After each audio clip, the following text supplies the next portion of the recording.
इस वीडियो में हम जानेंगे लक्स इंडस्ट्रीज़ के बारे में, ये ब्रांड करती क्या है, इसके ग्रोथ प्रोस्पेक्ट क्या है आने वाले 4 से 5 सालों में, और सबसे बड़ी बात किस वैल्यूएशन पर लेना, इसे अगर फ्रेश एंट्री के लिए ले रहे हैं तो कौन सी वैल्यूएशन पर लेना सही रहेगा। बने रहना लास्ट तक इस वीडियो की। हम कैसे फ्यूचर को डिस्काउंट करने वाले हैं प्रेजेंट वैल्यूएशन के मुकाबले में, ये हम देखेंगे। आपको यहाँ पर एक एजम्पशन लेना ही पड़ेगा, बिना एजम्पशंस के पैसे नहीं बना सकते हो, क्योंकि कोई भी वेबसाइट है ये आपको सारी हिस्टोरिक डेटा बताती है। फ्यूचर को डिस्काउंट करने आपको आना ही चाहिए। हम देखेंगे कौन सी वैल्यूएशन इसके लिए करेक्ट होगी।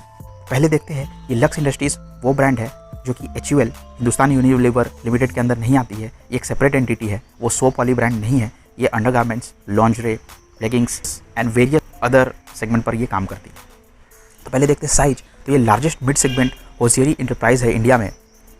7 ब्रांड्स है इसके अंदर जो कि 100 करोड़ रेवेन्यू जनरेट करते हैं ईच ब्रांड से। अभी हम देखेंगे कौन कौन से ब्रांड इसके अंदर आते हैं, लक्स इंडस्ट्रीज के अंदर आते हैं। Lux works with the largest number of trade partners in its sector. तो बहुत सारे ट्रेड पार्टनर्स है इसके जिसके साथ लक्स ब्रांड काम करती है। Lux has even penetrated the rural market, यानी कि रूरल मार्केट में ये अपना मार्केट जमा के रखी हुई है, वहाँ पे भी लोगों को ये अपना प्रोडक्ट पहुँचाती है। लास्ट 10 ईयर्स में ये प्रॉफिटेबल रही है, प्योर प्रॉफिट यहाँ पर डिक्लेयर की है इस कंपनी ने। कुछ और फिगर्स देख लेते हैं लक्स के बारे में। तो ये नंबर 1 है mid market innerwear players by volume. अगर मैट्रिक्स वॉल्यूम लिया जाए तो ये नंबर 1 प्लेयर है। इनरवेयर एक्सपोर्टर्स के मामले में ये रैंक 1 है फ्रॉम इंडिया। 6 मैन्युफैक्चरिंग फैसिलिटीज़ है इंडिया में इसकी। 2000 लाख पीसेस पर ईयर ये सेल्स जनरेट करती है। 16 नंबर ऑफ ब्रांड्स इसके पास। 14% मार्केट शेयर है ऑर्गेनाइज्ड इनरवेयर सेक्टर में। 46 कंट्रीज़ को ये एक्सपोर्ट करती है अपना प्रोडक्ट। 1500 प्लस एम्प्लॉयज़ है according to the 2019 to 20 financial year के रिपोर्ट के अनुसार। तो ये बेसिकली एक इंडियन ब्रांड है, बट ये बहुत अच्छे तादाद पे ये एक्सपोर्ट भी करती है दूसरे कंट्रीज़ को। अराउंड 46 कंट्रीज़ को ये एक्सपोर्ट करती है अपना प्रोडक्ट। रेवेन्यू डिस्ट्रीब्यूशन की बात करें तो डोमेस्टिक मार्केट से 89% की रेवेन्यू है एंड बाकी की जो 11% है वो इंटरनेशनल मार्केट से। लक्स की बहुत सारी ब्रांड्स आई, लक्स विनस हुआ, कोजी हुआ, करिश्मा हुआ, कोजी बिग शॉट। तो आपको बहुत सारी ये ब्रांड पता भी होगी। जेनेक्स हुआ, इन्फर्नो, कॉट्सवुल, ये बेसिकली इनरवेयर जो विंटर वेयर्स में होती है वो बनाती है लक्स कॉट्सवुल। उसके बाद जो है एक इंपॉर्टेंट ब्रांड आपने सुना होगा लायरा, जो कि women's leggings and lingerie products बनाती है। तो लायरा भी बहुत अच्छा यहाँ इसका जो ब्रांड है वो बहुत अच्छा यहाँ पर रेवेन्यू दे रहा है इसे। इसके अलावा हमारे पास है Lux GLO collection and Lux nitro. सो बहुत सारी डिफरेंट वेराइटीज़ ऑफ ब्रांड्स आई डिफरेंट ईयर में इन्होंने लॉन्च किया, अलग अलग कुछ मॉडिफिकेशन करके, अलग अलग सब ब्रांड्स बना करके, ताकि कभी भी कॉन्स्टेंट ब्रांड बन जाती है तो लोगों में ये परसेप्शन आ जाता है कि अब ये ब्रांड कांस्टेंट होगी, ये ग्रोथ रुक गई है। तो इसलिए कंपनी क्या करती है, बार बार एक सब ब्रांड को यहाँ पर लाती रहती है। और ये इन लोगों का स्ट्रैटेजी भी है। ये स्ट्रैटेजी है एक बिजनेस डेवलपमेंट की, बिजनेस पेनिट्रेशन की, जहाँ पर ब्रांड एक सब ब्रांड को लॉन्च करते हैं उसी ब्रांड से कनेक्टेड, ताकि पता चले कि कुछ यहाँ पर इनोवेशन या कुछ यहाँ पर इंप्रूवमेंट हो रहा है कंपनी के अंदर, और तभी कोई प्रोडक्ट कंपनी कस्टमर्स परचेज करती है। जो 8% का जो कंपनी का रेवेन्यू आता है वो कंपनी ब्रांड बिल्डिंग पर इन्वेस्ट करती है। सोचो कि कंपनी कितना ब्रांड बिल्डिंग को लेकर के फोकस है। जब ये आने वाले टाइम में अगर ये 8% डिक्रीज़ होकर और भी कम हो जाएगा तो ये हमें आपको नेट प्रॉफिट में ये सारा जो रेवेन्यू जा रहा है ब्रांड बिल्डिंग की तरफ ये भी दिखने लगेगा। तो ओरिएंट इलेक्ट्रिक भी बेसिकली यहाँ पर ब्रांड बिल्डिंग पर काम कर रही है। आने वाले दिनों में जब ये ब्रांड बिल्डिंग की तरफ जो रेवेन्यू को थोड़ा सा कम कर देगी और भी ज़्यादा प्रॉफिट देखने को मिलेगा। बट अभी की प्रॉफिट देखना बहुत शानदार, बहुत लाजवाब है लक्स इंडस्ट्रीज़ की। तो चलिए कुछ फंडामेंटल्स की बात करते हैं। 10,000 करोड़ का मार्केट कैप है। देखिए पीटर लिंच ने एक अपने बुक में कहा था कि जो भी ब्लू चिप्स कंपनी है, यानी कि जो बड़े कंपनी, दिग्गज कंपनी, लार्ज कैप कंपनी, इसमें क्या होता है कि ग्रोथ की पोटेंशियल थोड़ी कम हो जाती है as compare to small and mid caps, जिसके कारण वहाँ पर रिटर्न मिलना भी बहुत कम हो जाता है। कंपाउंडर और मल्टीबैगर में डिफरेंस समझिएगा। कंपाउंडर का मतलब होता है कि कुछ परसेंटेज में आपको ये कंपाउंडेड रेट ऑफ रिटर्न देगा, 15 से 20%, 30%, 35% में भी। बट जो मल्टीबैगर होता है यहाँ पर आपको मल्टीप्लिकेशन के फॉर्म में मल्टीफोल्ड रिटर्न्स यहाँ देने की पोटेंशियल रखता है। तो ये बहुत लिमिटेड यहाँ पर चांस हो जाता है कि एक लार्ज कैप कंपनी में आपको मल्टीफोल्ड रिटर्न देखने को मिले।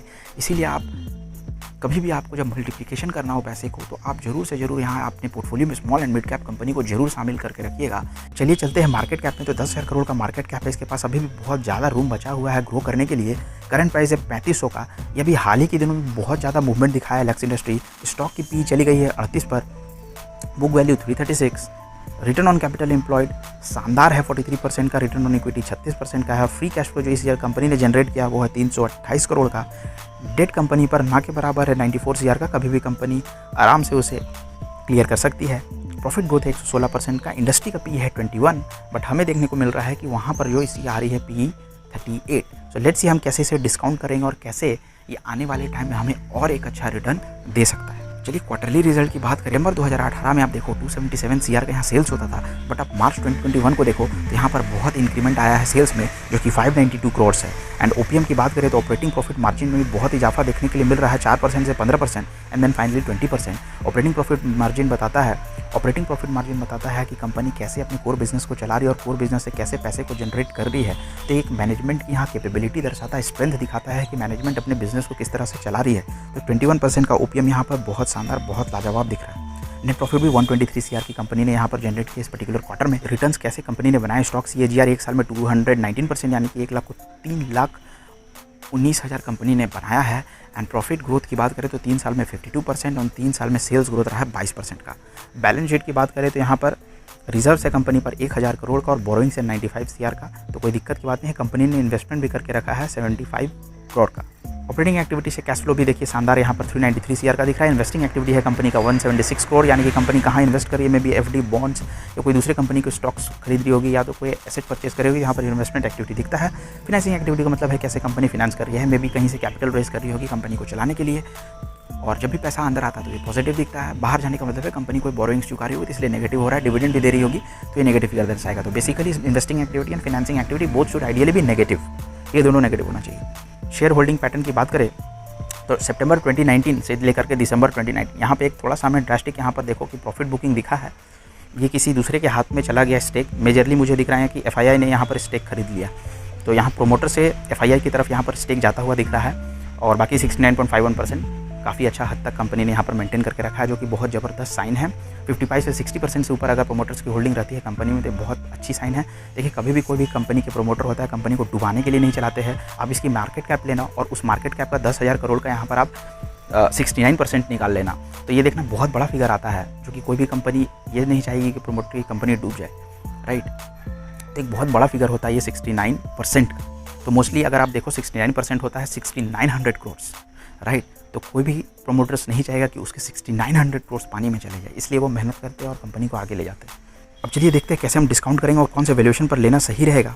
तो डिस्काउंट करने के लिए हम देखेंगे इसकी ईपीएस पर। नेट प्रॉफिट जो कंपनी ने बनाया 92 करोड़ का और ईपीएस यहाँ पर 36.54, तो हम ये मान के चलेंगे कंपनी आने वाले 4 क्वार्टर में कोई ग्रोथ नहीं दिखाएगी। अगर ग्रोथ दिखा देती है तो बहुत अच्छी साइन है, बट यहाँ पर हम कंजर्वेटिव अप्रोच लेंगे और मानेंगे कि कंपनी कोई ग्रोथ नहीं करेगी। इस ईपीएस से कॉन्स्टेंटली कंपनी काम करते रहेगी अगले 4 क्वार्टर के लिए। तो 37 की ईपीएस अगर कंपनी चलेगी तो ये आता है 148। इस ईपीएस को अगर हम डिवाइड करेंगे इसकी करंट प्राइस है, तो करंट प्राइस यहाँ पर आपका है 3546 के अप्रॉक्स। तो 3546 को अगर आप डिवाइड कर दो 148 से तो ये निकल कर आएगा अराउंड 23 की। तो ये देखिए अभी भी रिजनेबली वैल्यूड है कंपनी, यहाँ पर इन्वेस्टमेंट किया जा सकता है। बट मैं एक चीज़ और दिखाने वाला हूँ कि मतलब आप देखो यहाँ एक मंथ में कंपनी ने 73% का रिटर्न बना दिया है। तो देखिए लक्स इंडस्ट्रीज़ का टारगेट बेसिकली यही रहेगा कि एनुअली हमें इसे चाहिए 35% का CAGR रिटर्न, राइट। इससे कम आएगा तो हम यहाँ पर लेना नहीं चाहेंगे। 30 to 35% का हमें एनुअल यहाँ पर CAGR देना होगा कंपनी को। और देखिए एक महीने में 73% मूव कर दिया, यानी कि 1 लाख अगर आपने इस पर डिप्लॉय करके रखा रहा था 73,000 विद इन 1 मंथ ये कंपनी आपको बना करके दे देता। बट अब देखो क्या होगा कि यहाँ पर हो सकता है कि जैसे ट्रेडर्स लोग होते हैं यहाँ पर प्रॉफिट बुकिंग करना स्टार्ट कर दे। मे भी यहाँ पर लक्स इंडस्ट्रीज़ हो सकता है कि थोड़े से यहाँ प्रॉफिट बुकिंग का शिकार होकर कंसोलिडेशन फेज में चले जाए, तो यहाँ पर कुछ दिन तक स्टॉक यहाँ मूवमेंट अपना बंद कर सकता है। अभी ही लास्ट दिन इसने यहाँ पर अराउंड 4% की यहाँ पर जंप दिखाई थी इस कंपनी ने, स्टॉक ने। तो यहाँ पर आपको थोड़ा सा यहाँ पर ध्यान देके इन्वेस्ट करना होगा। कभी भी आप डायरेक्टली लमसम मत डिप्लॉय करना, एक चंक पे डिप्लॉय करना, थोड़ा अमाउंट पहले डिप्लॉय करना 10 से 15,000, फिर नीचे आने पर थोड़ा सा और डिप्लॉय करना अगर आपको 1 लाख डिप्लॉय करना है तो। बेसिकली होता क्या है कि अगर आप ऊपर के भाव पर डिप्लॉय कर दोगे सारा कैपिटल तो आप हो सकता है कि ऊपर के भाव पर फंस जाओ। देखिए ऐसा नहीं कि यहाँ से यूफोरिया कारण कभी भी प्राइस मूवमेंट आ सकता है और ये और भी ऊपर भाग सकता है, ये कोई नहीं जानता। एग्जैक्ट प्राइस बॉटम टॉप किसी को नहीं पता रहता है। कि RSI भी यहाँ पर 90 का चला गया है, तो एक ओवरबाउट जोन यहाँ पर दर्शा रहा है कि ये बेसिकली अनचार्टेड टेरिटरी में ये स्टॉक मूव कर रही है। इसलिए हम इसमें टेक्निकल्स ज़्यादा नहीं लगा सकते हैं क्योंकि ये अनचार्टेड टेरिटरी और सपोर्ट रेजिस्टेंस फाइंड करना बहुत मुश्किल है। बट एक आप रीजनेबल यहाँ पर सपोर्ट देखो तो यार करीबन 2980 के अराउंड हमें यहाँ पर एक सपोर्ट दिखेगा 3000 के अप्रॉक्स। तो यहाँ पर एक अच्छी बाइंग हो सकती है, बट उतना दूर स्टॉक का फॉल होना ये भी कोई कम प्रोबेबिलिटी ही दिख रहा है। बट अगर कंसोलिडेशन फेज में जब भी आपको डिप पर मिलती है, करेक्शन पर मिलती है, तभी इस स्टॉक पर घुसना, और ये आपको पैसा मल्टीप्लाई कर सकता है। ये अगला पेज इंडस्ट्रीज़ भी बन सकता है। तो आप इसे बाय ऑन डिप की स्ट्रैटेजी लगाकर हमेशा लक्स इंडस्ट्रीज़ को खरीदते रहना। बस इतना ही था लक्स इंडस्ट्रीज़ के बारे में। लेफ्ट वाली वीडियो देखिए अगर आपको जानना है प्रकाश पाइप लिमिटेड के बारे में, पीवीसी फिटिंग्स का दिग्गज stock Prakash pipe, and right वाली वीडियो देखिए अगर आप जानना चाहते हैं ईशान डाइज एंड केमिकल्स के बारे में।